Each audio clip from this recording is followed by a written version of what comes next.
So hello everyone, this is Abhishek Yadav. I am here with my first YouTube lecture whose title is Nuclei. तो आज के इस lecture में हम basically जो सीखने वाले हैं वो न्यूक्लियस के बारे में पढ़ेंगे और न्यूक्लियस क्या होता है, न्यूक्लियस के कंपोजिशन में कौन कौन सी चीज़ें होती हैं। आज के लेक्चर में हम यही सब चीज़ों को डिस्कस करेंगे। तो चलिए स्टार्ट करते हैं लेक्चर को। तो सबसे पहले न्यूक्लियस क्या होता है ये हमें जानने से पहले एटम के बारे में जानना पड़ेगा कि एटम क्या होता है। ये मैं किस लिए बोल रहा हूँ क्योंकि एटम के अंदर में ही हमारा क्या होता है, न्यूक्लियस होता है। एटम के अंदर में ही न्यूक्लियस होता है, तो जब तक हम ये नहीं जानेंगे कि एटम हमारा क्या होता है तब तक हम न्यूक्लियस के बारे में कैसे डिस्कस करेंगे। तो सबसे पहले तो हम डिस्कस करेंगे कि हमारा एटम क्या होता है। एटम, तो एटम जो होता है हमारा स्मॉलेस्ट यूनिट ऑफ मैटर। क्या होता है? Smallest unit of matter. तो मैटर की स्मॉलेस्ट यूनिट होती है उसको हम क्या बोलते हैं? एटम बोलते हैं। यहाँ पे मैं लिख देता हूँ, smallest unit of matter known as atom. जो मैटर की स्मॉलेस्ट यूनिट होती है उसको हम क्या बोलते हैं? एटम बोलते हैं। अब यहाँ पर बात आती कि हमारा मैटर क्या है, क्योंकि हम बोल रहे हैं ना मैटर की स्मॉलेस्ट यूनिट को हम क्या बोलते हैं? एटम बोलते हैं। तो मैटर क्या होता है? तो मैटर जो हमारा होता है इसके बारे में अगर हम बात करें तो हम अपने चारों ओर सराउंडिंग में जो भी चीज़ें देखते हैं वो सब क्या होती है? हमारी मैटर होती हैं। बस इसके लिए मैटर होने के लिए दो कंडीशन होती हैं कि उसके पास क्या होना चाहिए। एक तो मास होना चाहिए और वो क्या करे, कुछ जो है स्पेस जो है ऑक्यूपाई करे, ऑक्यूपाई सम स्पेस। यहाँ पर आई होप आप समझ गए होंगे कि मैटर क्या होता है, कि जो भी चीज़ें हम अपनी सराउंडिंग में अपने चारों ओर देखते हैं उसको हम मैटर बोल सकते हैं। बस उसका कुछ मास होना चाहिए और उसको वो जो है कुछ स्पेस ऑक्यूपाई करना चाहिए। तो जैसे आप देख सकते हैं मेरे हाथ में ये पेन है, तो इस पेन को हम मैटर बोल सकते हैं क्योंकि इसका कुछ मास है और इसको मगर मैं अगर कहीं पर रख दूंगा तो ये कुछ स्पेस भी ऑक्यूपाई करेगा। ठीक है, तो आप मैटर समझ गए होंगे। तो इसी पेन को अगर मैं स्मॉलेस्ट पार्ट में तोड़ता हुआ चला जाऊं, पहले इसका आधा करूं फिर आधे का आधा करूं, ऐसे ही स्मॉलेस्ट पार्ट में अगर मैं इस पेन को तोड़ता हुआ चला जा रहा हूं तो लास्ट में एक इसका ऐसा पार्ट बचेगा, ऐसा स्मॉलेस्ट पार्ट बचेगा जिसको हम और आगे नहीं तोड़ सकते। तो उसको हम क्या बोलते हैं? Smallest unit of matter. तो इसी स्मॉलेस्ट यूनिट ऑफ मैटर को हम क्या बोलते हैं? एटम बोलते हैं। ठीक है, आई होप आप लोग समझ गए होंगे कि एटम क्या होता है हमारा और मैटर क्या होता है। तो और एटम के बारे में हम क्या चीज़ें जानते हैं कि हम पढ़ते आ रहे हैं कि ये एटम में क्या होता है, एक न्यूक्लियस होता है और जो फ्री इलेक्ट्रॉन्स होते हैं इसके चारों ओर क्या करते रहते हैं? चक्कर लगाते रहते हैं। तो पूरे पार्ट को क्या बोलते हैं हम? एटम बोलते हैं। तो इसमें जो इलेक्ट्रॉन्स होते हैं उनका जो है मास का कंट्रीब्यूशन जो है बहुत कम होता है। इलेक्ट्रॉन, क्योंकि क्या हमें पता है कि इलेक्ट्रॉन जो होते हैं लाइट पार्टिकल्स होते हैं, तो वो जो है बहुत मास में बहुत कम कंट्रीब्यूट करते हैं। तो हम ऑलमोस्ट मान सकते हैं कि जो इंटायर मास है हमारे एटम का वो क्या कैरी करता है? न्यूक्लियस कैरी करता है। क्योंकि जो इलेक्ट्रॉन होते हैं वो लाइट होते हैं, इसीलिए जो एटम का ऑलमोस्ट मास होता है वो कहाँ पर एक छोटे से रीजन में कंफाइंड होता है, एक टिनी रीजन में, जिसको हम क्या बोलते हैं? न्यूक्लियस बोलते हैं। तो ये हमारा क्या हो गया? न्यूक्लियस। अगर हम यहाँ से बोल रहे हैं कि ऑलमोस्ट मास जो होता है एटम का वो न्यूक्लियस कैरी करता है, तो इसका मतलब क्या होना चाहिए? न्यूक्लियस हमारा हैवी होना चाहिए। ठीक है। अब यहाँ पे हमें एक बात और ध्यान देनी होगी कि हम यहाँ पर बात किए कि एटम जो होता है हमारा मैटर की सबसे स्मॉलेस्ट यूनिट होता है।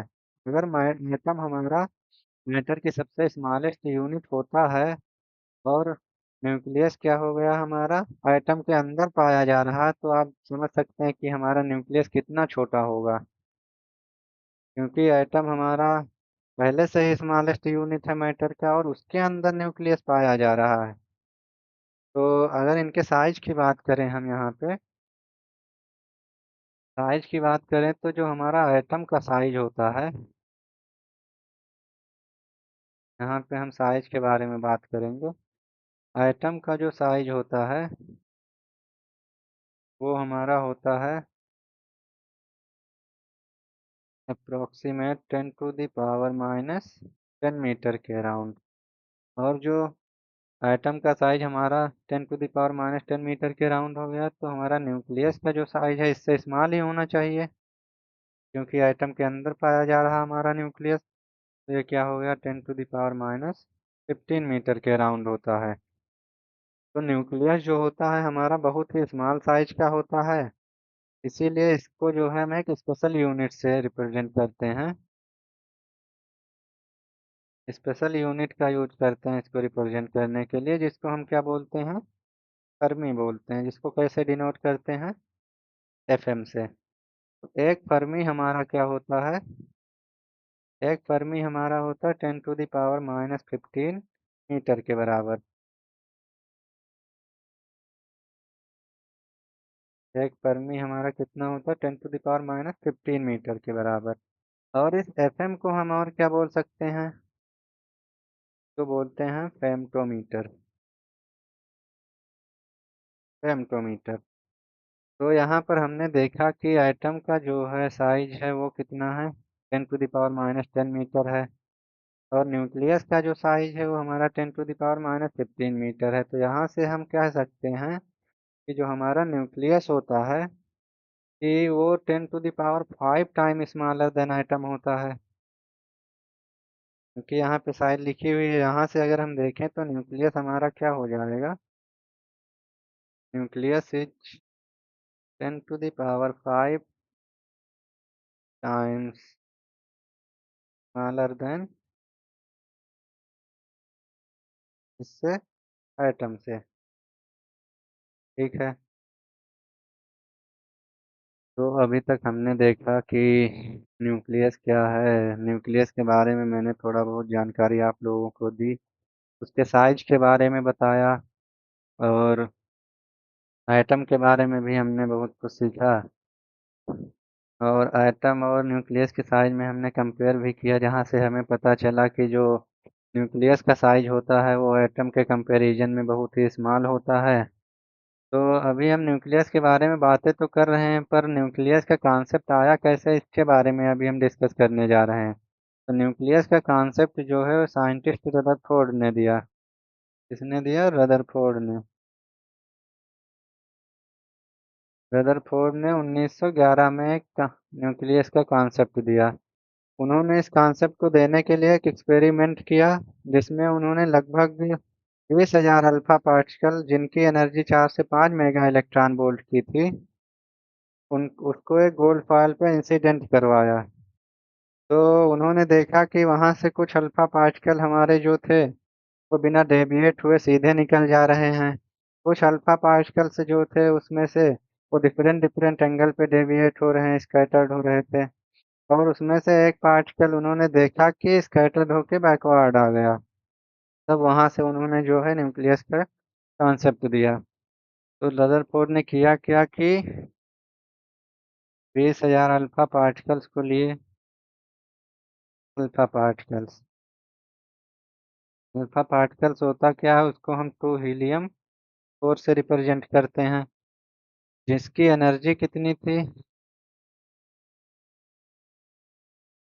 4 से 5 मेगा इलेक्ट्रॉन वोल्ट की। और उसको गोल्ड फॉयल पे इंसिडेंट करवाया।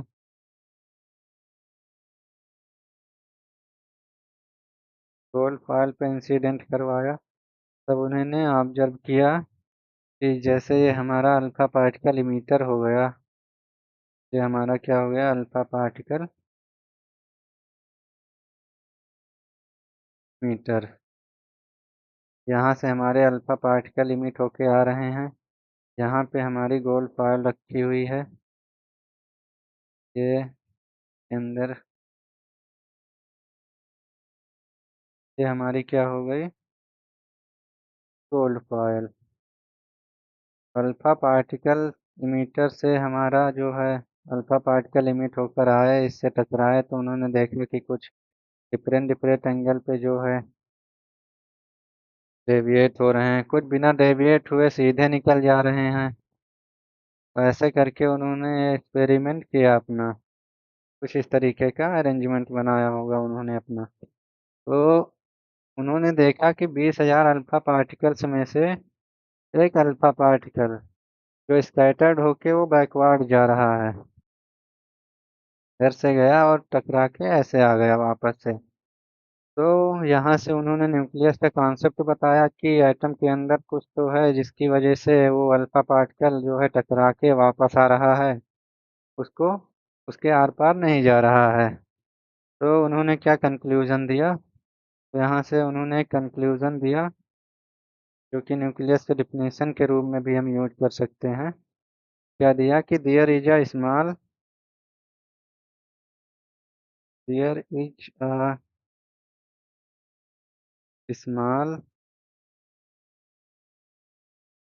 part of atom which is heavy, which is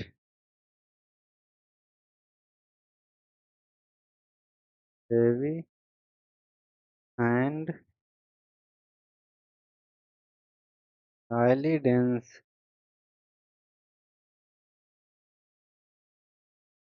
of Fermi order, इसको क्या बोलते हैं, named as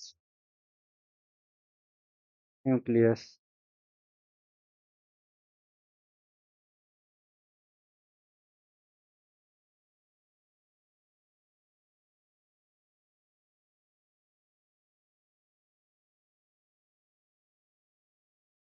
named as nucleus. तो हम अगर न्यूक्लियस की डिफिनेशन लिखनी होगी तो हम ये भी यूज कर सकते हैं।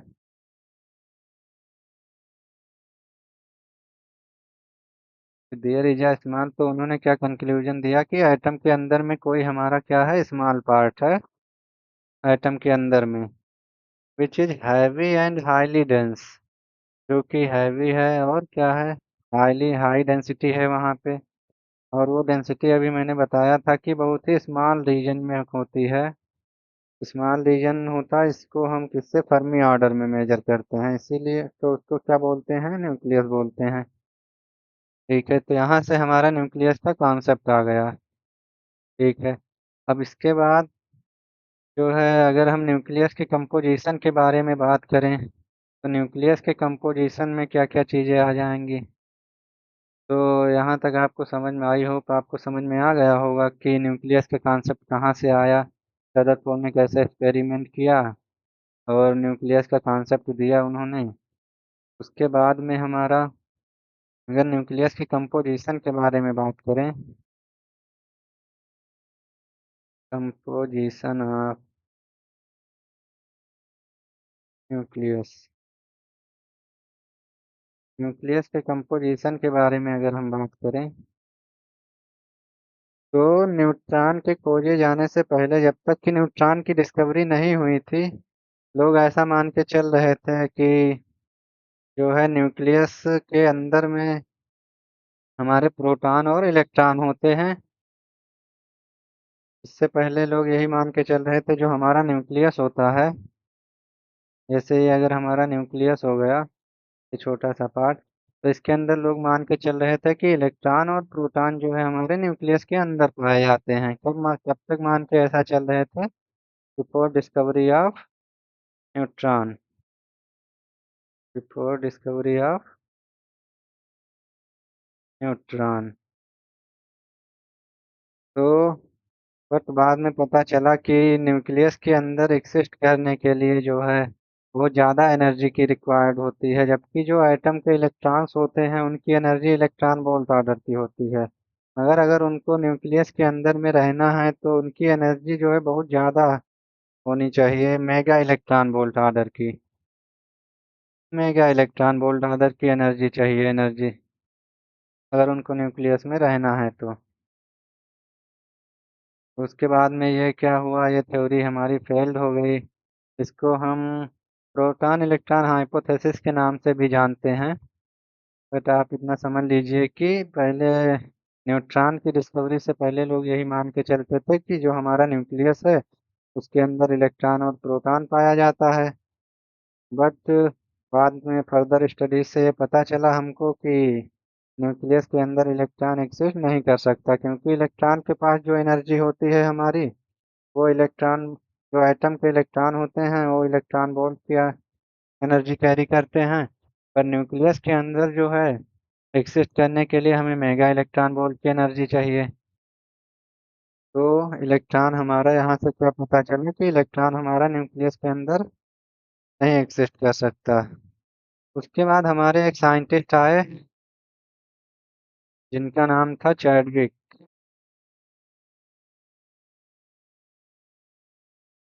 चैडविक, पूरा नाम, अगर इनके पूरे नाम की बात करें तो इनका नाम था जेम्स चैडविक। तो जेम्स चैडविक आए तो उन्होंने न्यूट्रॉन की डिस्कवरी की। के बाद हमारे साइंटिस्ट कौन से आए, न्यूट्रॉन, जिन्होंने न्यूट्रॉन की खोज की। और उन्होंने बताया कि जो हमारा न्यूक्लियस होता है उसके अंदर इलेक्ट्रॉन और प्रोटॉन एक्सिस्ट नहीं करते। इलेक्ट्रॉन की जगह पर न्यूक्लियस के अंदर जो है प्रोटॉन और न्यूट्रॉन पाए जाते हैं। तो जेम्स चैडविक ने 1932 में क्या किया, न्यूट्रॉन की डिस्कवरी की। न्यूट्रॉन की डिस्कवरी की और उन्होंने बताया कि न्यूक्लियस के अंदर में जो है एक दूसरा पार्टिकल पाया जाता है। वो पार्टिकल कौन सा, न्यूट्रॉन पार्टिकल होता है, जो कि क्या होता है हमारा, चार्जलेस पार्टिकल होता है। चार्जलेस पार्टिकल हमारा, न्यूट्रॉन को क्या बताया कि चार्जलेस पार्टिकल है हमारा। स्पिन क्या बताया, स्पिन हाफ पार्टिकल। न्यूट्रॉन की स्पिन क्या बताया, हाफ। और क्या बताया, मैसिव पार्टिकल बताया इसको। ये सब किसके द्वारा बताया गया, चैडविक के द्वारा बताया गया। चैडविक ने न्यूट्रॉन की खोज कब की, 1932। और उन्होंने बताया कि न्यूक्लियस के अंदर में जो हमारा इलेक्ट्रॉन नहीं पाया जाता उसकी जगह पे हमारा न्यूट्रॉन पाया जाता है, जो कि क्या होता है, चार्जलेस होता है, स्पिन हाफ होता है और मैसिव पार्टिकल होता है। इसको कैसे बोलते हैं, न्यूट्रॉन। जो यहाँ तक तो बात हो गई हमारी कि क्या, कैसे। उसके बाद में जब इतनी सारी बातें हो गई तो न्यूक्लियस को रिप्रेजेंट करने की बारी आई। तो न्यूक्लियस को रिप्रेजेंट कैसे करेंगे, ये हमें यहाँ तक ये पता चल गया कि न्यूक्लियस के अंदर में, inside nucleus,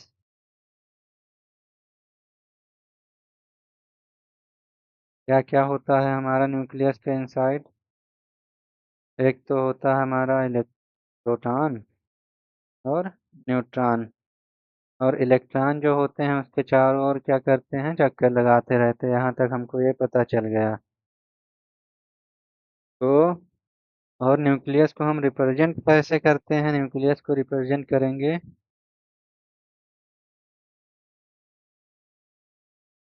representation of nucleus. Nucleus को रिप्रेजेंट कैसे करेंगे हम, इसको करते हैं जेड एक्स ए। जहाँ पे हमारा जेड क्या होता है, where Z is our proton number,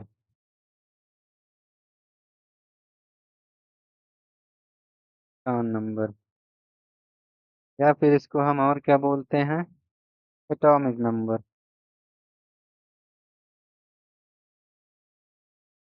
atomic number. और ए क्या होता है हमारा यहाँ पे? ए जो होता है उसको हम क्या बोलते हैं? Mass number. Mass number. तो और यहाँ पे हमें क्या प्रोटॉन नंबर पता चल गया। प्रोटॉन नंबर को और किस नाम से जानते हैं? एटॉमिक नंबर भी बोलते हैं। ए हमारा क्या हो गया? मास नंबर हो गया। तो अगर हम न्यूट्रॉन नंबर कैलकुलेट करना हुआ हमको, न्यूट्रॉन नंबर अगर हमको निकालना है, जिसको हम डिनोट करते हैं 10 से, तो क्या हो जाएगा हमारा? मास नंबर में से हम अगर एटॉमिक नंबर को सब्ट्रैक्ट कर दें तो हमारा क्या आ जाएगा? न्यूट्रॉन नंबर आ जाएगा। ठीक है।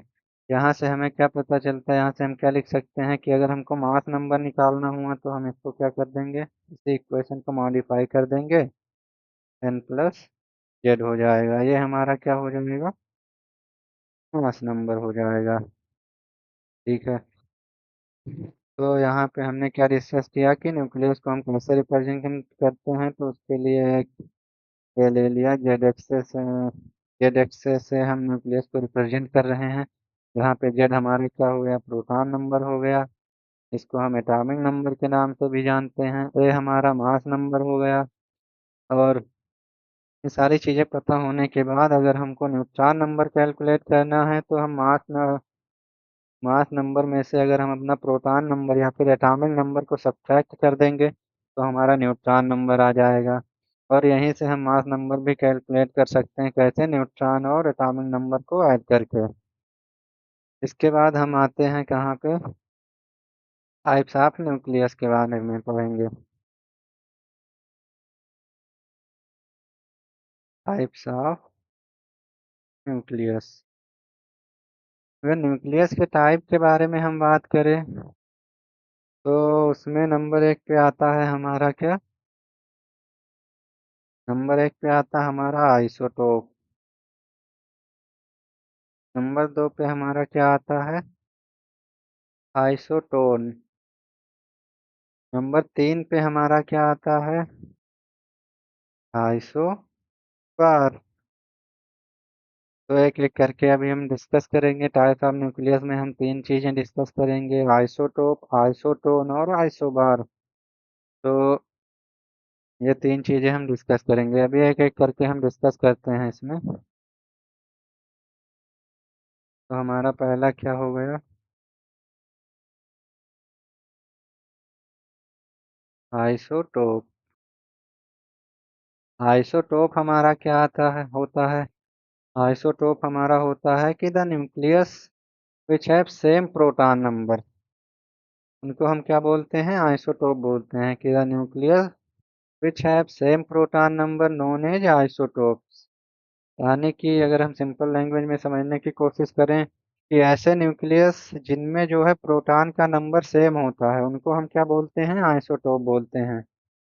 तो हम लिख देंगे कि द न्यूक्लियस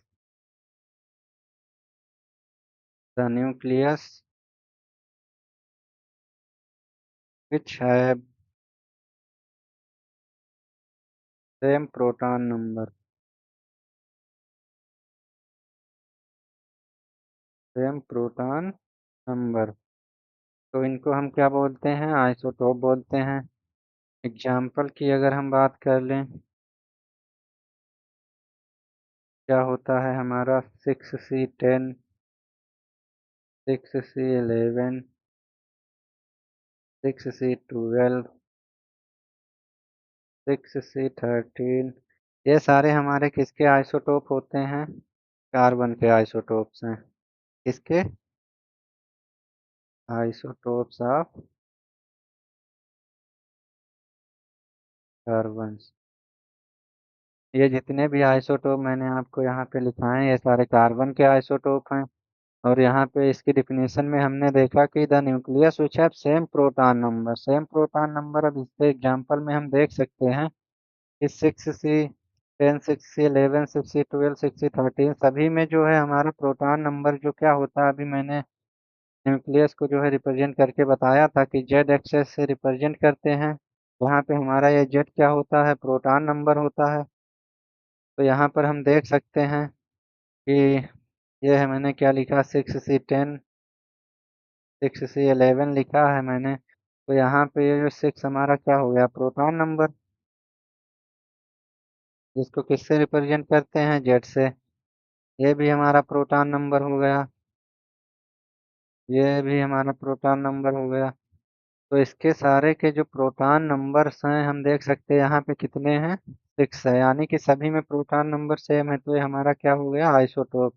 और ये जितने भी आइसोटोप का एग्जाम्पल मैंने आपको दिया है, ये सारे किसके आइसोटोप्स हैं, कार्बन के आइसोटोप हैं। हमारा दूसरा क्या आ जाता है, आइसोटोन। आइसोटोन, आइसोटोन में क्या हो जाएगा, आइसोटोप में हमने देखा कि सेम प्रोटॉन नंबर होते हैं।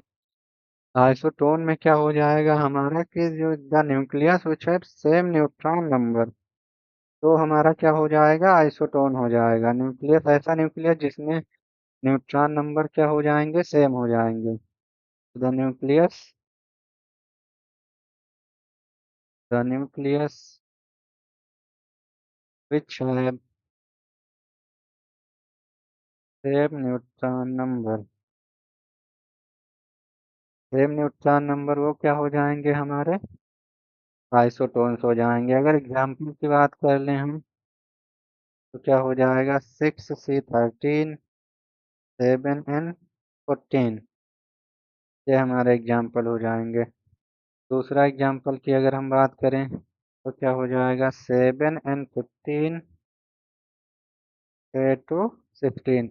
अब इसमें हमने देखा था कि जो हमारा सिक्स है ये वाला, ये तो हमारा क्या हो जाएगा, प्रोटॉन नंबर हो जाएगा। और ये 13 हमारा क्या हो जाएगा, मास नंबर हो जाएगा। तो ऊपर मैंने एक फार्मूला आप लोगों को बताया था कि जो न्यूट्रॉन नंबर हमको कैलकुलेट करना होता है, तो मास नंबर में से हम क्या घटा देते हैं, प्रोटॉन नंबर को सब्ट्रैक्ट कर देते हैं।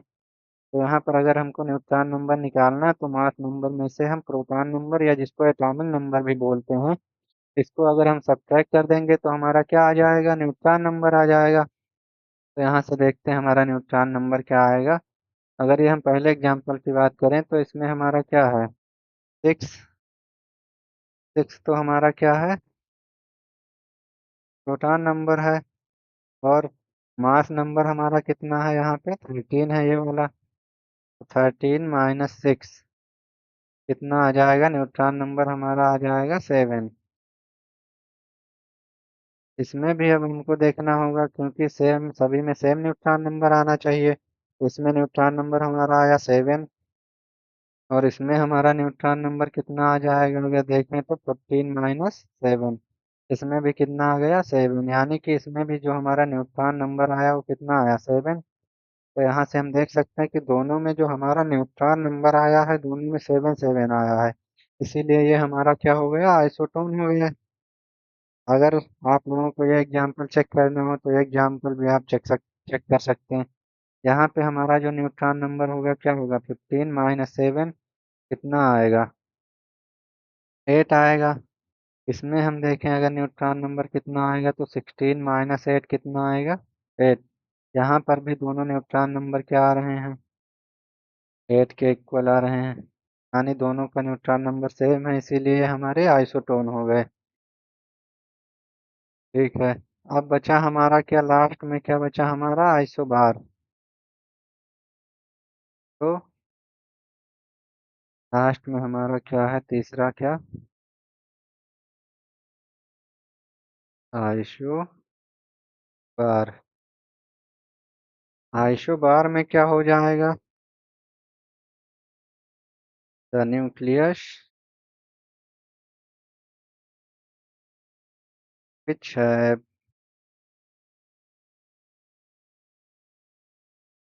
Same mass number. आइसो बार हमारा क्या होता है कि द न्यूक्लियस विच है सेम मास नंबर, यानी कि ऐसे न्यूक्लियस जिसमें मास का नंबर सेम होगा। मास नंबर को मैं कैसे बताया था, कैसे डिनोट करते हैं, मास नंबर का मतलब हमारा क्या हो गया, ऐसे डिनोट करते हैं। तो जिनका मास नंबर सेम हो जाएगा उनको हम क्या बोलते हैं, आइसोबार्स। तो एग्जाम्पल की अगर हम बात करें इसमें, तो एग्जाम्पल हमारा क्या हो जाएगा, 6C14, और 7n14। दूसरा एग्जाम्पल की बात अगर हम कर लें तो 7n15 टू 15। यहाँ पे हम देख सकते हैं which मैंने क्या बताया आप लोगों को कि the nuclei which have same mass number are known as isobar. Isobar में हमें क्या देखने को बोला, पहले एग्जांपल से हम देख सकते हैं इसका जो हमारा है मास नंबर ये 14 है, इसमें भी 14 है, दोनों में सेम मास नंबर कितना है? 14 14। दोनों का मास नंबर सेम हो गया। इधर हम देखेंगे तो इसमें जो दोनों का मास नंबर वो 15 आया है, तो हम कह सकते हैं कि ये हमारे आइसोबार हैं। ठीक है। इसके बाद हम क्या डिस्कस करेंगे? इसके बाद हमको डिस्कस करना है कि साइज ऑफ न्यूक्लियस के साइज के बारे में क्या डिस्कस करेंगे हम, कि न्यूक्लियस को हम कैसे कंसीडर करते हैं। न्यूक्लियस हमें अभी तक तो ये पता चल गया कि न्यूक्लियस क्या है, न्यूक्लियस की डिस्कवरी कैसे हुई, किसने न्यूक्लियस को खोजा। उसके बाद हमने क्या सीखा, जो प्रोटॉन इलेक्ट्रॉन हाइपोथेसिस मैंने आपको बताया कि न्यूट्रॉन की डिस्कवरी से पहले यह माना जाता था कि जो हमारा न्यूक्लियस के अंदर में हमारा क्या होता है, प्रोटॉन और इलेक्ट्रॉन होते हैं। बस बाद में पता चला कि न्यूक्लियस के अंदर एग्जिस्ट करने के लिए काफ़ी ज़्यादा अमाउंट में एनर्जी की रिक्वायरमेंट होती है, जो कि इलेक्ट्रॉन के पास नहीं होती, इसीलिए वो हमारा न्यूक्लियस में एग्जिस्ट नहीं करेगा। डिस्कवरी, फिर उसके बाद न्यूट्रॉन की डिस्कवरी हुई। न्यूट्रॉन की डिस्कवरी किसने की? 1932 में जेम्स चैडविक ने की, और उन्होंने बताया कि न्यूक्लियस के अंदर इलेक्ट्रॉन नहीं होता, जबकि न्यूक्लियस के अंदर एक दूसरा पार्टिकल होता है जो कि क्या होता है, मास वो चार्जलेस होता है, हैवी होता है, और क्या होता है, स्पिन हाफ पार्टिकल होता है, जिसको क्या बोलते हैं, न्यूट्रॉन। वो न्यूक्लियस के अंदर एग्जिस्ट करता है। तो वहां से हमें क्या पता चल गया कि न्यूक्लियस के अंदर में हमारे प्रोटॉन और न्यूट्रॉन एग्जिस्ट करते हैं, इलेक्ट्रॉन उनके चारों ओर चक्कर लगाते रहते हैं। अब हम बात कर रहे हैं साइज ऑफ न्यूक्लियस के बारे में। तो न्यूक्लियस की साइज को हम जनरली जो है, न्यूक्लियस की कोई शार्प बाउंड्री नहीं होती है, तो हम न्यूक्लियस को जो है एक स्फीयर के रूप में लेके चल सकते हैं। तो size of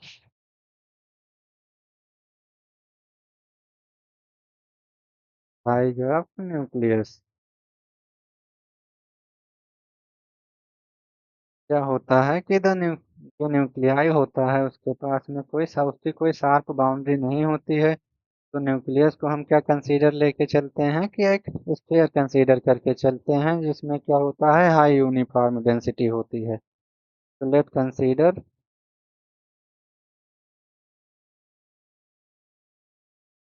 nucleus as a sphere of high uniform density. तो हम यहाँ पे न्यूक्लियस को क्या है, एक स्फीयर कंसीडर करके चल रहे हैं हाई यूनिफॉर्म डेंसिटी का। तो स्फीयर हमारा ये हमारा हो गया एक स्फीयर।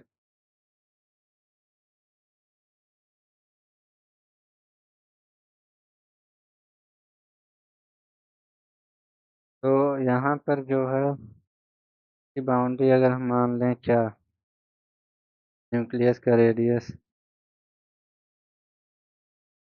कैपिटल आर लेके अगर हम चल रहे हैं, तो यहाँ पे जो हम न्यूक्लियस को एक क्या किए कि let consider nucleus as a sphere of high uniform density, यानी कि न्यूक्लियस को जो है हाई यूनिफॉर्म डेंसिटी हम लेके चल रहे हैं। यूनिफॉर्म डेंसिटी मीन्स कि जो भी डेंसिटी होगी ये सभी जगह पर क्या हो जाएगी, न्यूक्लियस के अंदर में सेम हो जाएगी।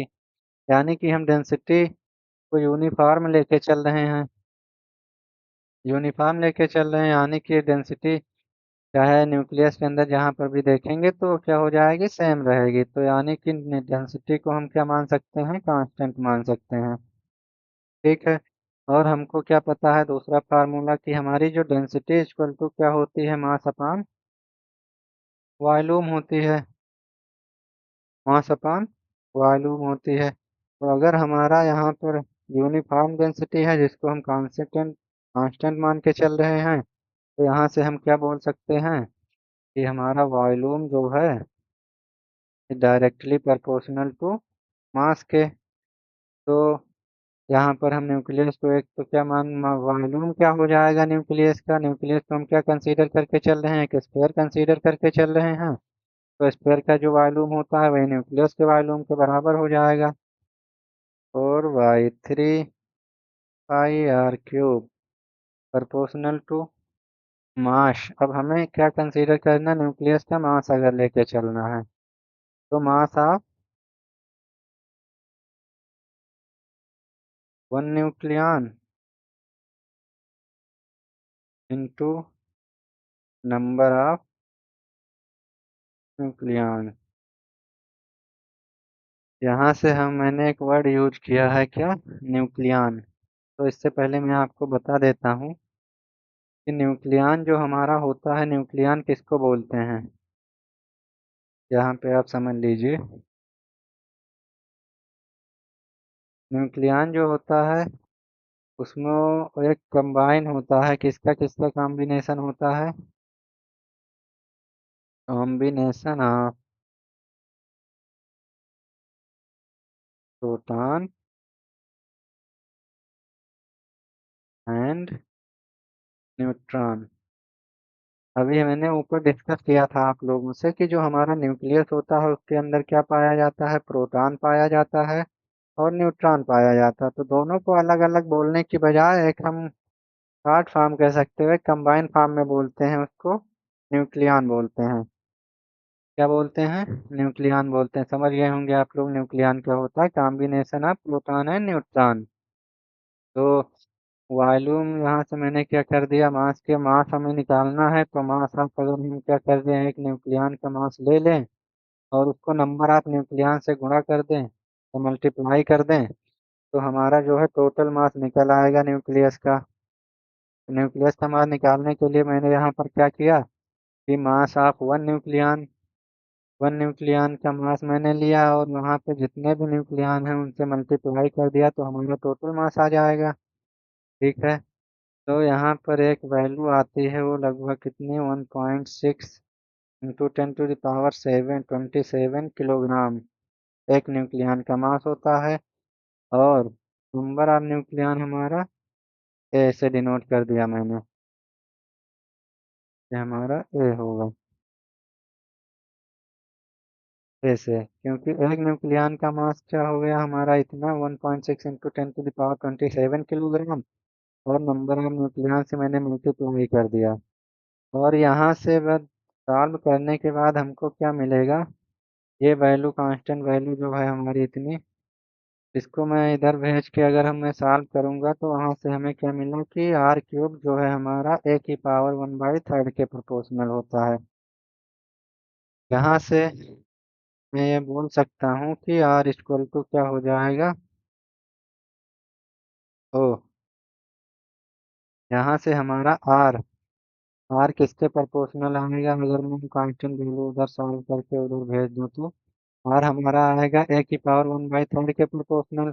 जहाँ से मैं बोल सकता हूँ कि अगर ये प्रोपोर्शनलिटी कांस्टेंट प्रोपोर्शनलिटी का साइन हम हटाएंगे तो यहाँ पर एक कांस्टेंट r0 आ गया, a⁻1/3 हो गया। तो ये प्रोपोर्शनलिटी कांस्टेंट हमारा आया है r0।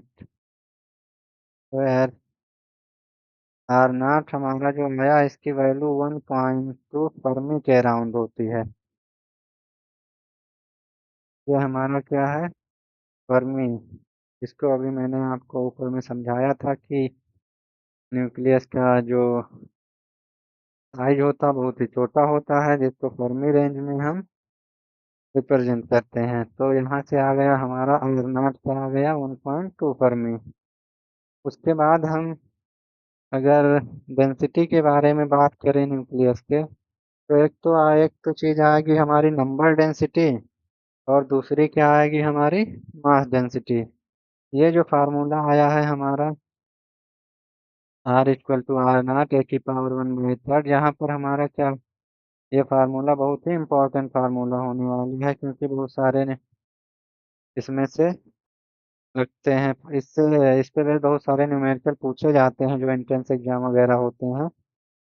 और ये भी आपको याद रखना है कि अगर पूछा जाए कि न्यूक्लियस का रेडियस जो है कैसे डिपेंड होता है, तो 1/3 पे यूनिवर्सली प्रोपोर्शनल होता है उसके। तो अब मैं बात कर रहा था अभी यहाँ पे इसकी डेंसिटी की। तो डेंसिटी की बात मैं कर रहा था यहाँ पर। तो यहाँ से तो एक तो हमारी आ जाएगी नंबर डेंसिटी। Number density. और क्या आता है, एक हमारी क्या होती है, mass density.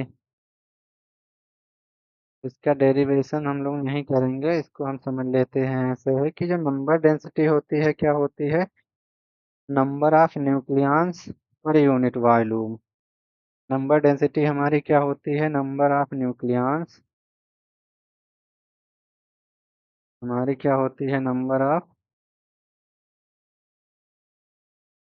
Nucleons per unit volume. और जो मास डेंसिटी होती है हमारी, ये क्या हो जाएगी, मास पर यूनिट वॉल्यूम। तो जो हमारी नंबर डेंसिटी होती है वो कितनी होती है यहाँ पे, 10⁴ न्यूक्लियॉन। नेक्स्ट पेज में लिखता हूँ।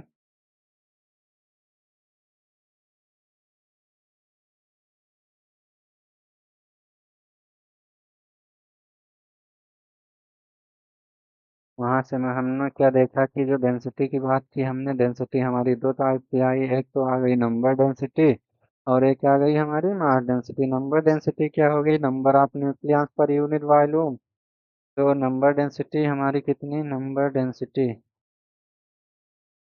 नंबर डेंसिटी जो होती है हमारी अप्रोक्सीमेटली 10⁴ न्यूक्लियंस पर मीटर क्यूब। और जो मास डेंसिटी की बात की, मास डेंसिटी हमारी क्या हो गई, मास per unit volume. Mass density की बात की मैंने, मास डेंसिटी हमारी कितनी आ गई, जो आती है ये हमारी होती है अप्रोक्सीमेट 10⁻17 किलोग्राम पर मीटर क्यूब। इसको हम न्यूक्लियर डेंसिटी भी बोलते हैं, न्यूक्लियर डेंसिटी। ठीक है। यहाँ से अगर हम देखें जो हमारी मास डेंसिटी आई है, तो यहाँ से हमें क्या पता चलता है कि पर यूनिट वॉल्यूम में जो हमारी डेंसिटी है कितनी है, 10⁻17 kg पर यूनिट वॉल्यूम में। पर यूनिट वॉल्यूम में जो डेंसिटी आई हुई है हमारी, वो कितनी आई है, 10⁻17 kg। यहाँ से हमें क्या पता चल रहा है कि जो हमारा न्यूक्लियस होता है वो बहुत हाईली डेंस होता है। जैसा कि मैंने आपको डिफिनीशन में बताया वही था कि ये हैवी और हाईली डेंस होता है। तो यहाँ से हमें ये पता भी चल गया डेंसिटी डेंसिटी से कि यहाँ पे जो हमारी मास डेंसिटी आई 10⁻17 किलोग्राम पर मीटर क्यूब आई, यानी कि पर यूनिट वॉल्यूम में हमारी डेंसिटी कितनी आई, 10⁻17 किलोग्राम। विच सोच विच shows nucleus is highly dense।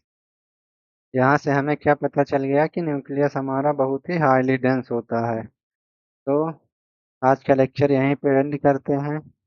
हम लोगों ने आज क्या क्या सीखा, न्यूक्लियस के बारे में सीखा, न्यूक्लियस की डिस्कवरी कैसे हुई, उसके बाद न्यूक्लियस के टाइप के बारे में सीखा हमने। उसके बाद न्यूक्लियस के साइज के बारे में डिस्कस किया। उसके बाद न्यूक्लियस की डेंसिटी वगैरह के बारे में डिस्कस किया, जहाँ से मुझे पता चला हम लोगों को कि जो न्यूक्लियस की डेंसिटी जो होती है, बहुत ही न्यूक्लियस हमारा हाईली डेंस होता है। अब अगर नेक्स्ट पार्ट में हम न्यूक्लियर फोर्स और उसकी प्रॉपर्टीज वगैरह और उसके आगे हम क्या रेडियो एक्टिविटी वगैरह डिस्कस करेंगे। तो आज का लेक्चर यहीं पे स्टॉप करते हैं। Bye bye.